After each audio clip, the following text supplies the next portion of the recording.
Няма да повярвате как едно куче спаси две деца в гората. Докато опаковам една от нашите поръчки, искам да ви разкажа истинска история от Луизиана, 2023 година. Две сестрички на 4 и 7 години играят в двора, а до домът им започва огромна гъста гора.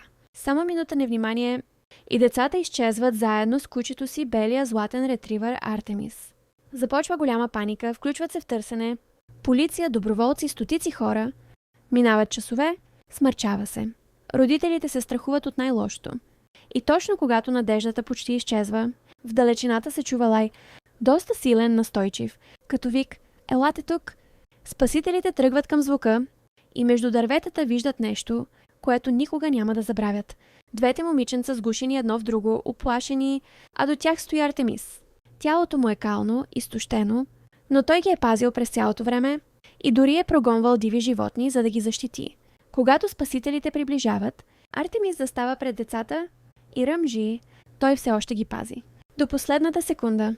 И знаете ли, майката по-късно казва, Артемис беше готов да умре за тях.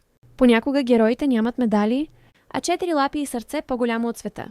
И ако искате и вие да се погрижите за своя любимец най-добре, можете да си поръчате от нашия сайт животинка.com, защото любовта към животните е най-чистата любов.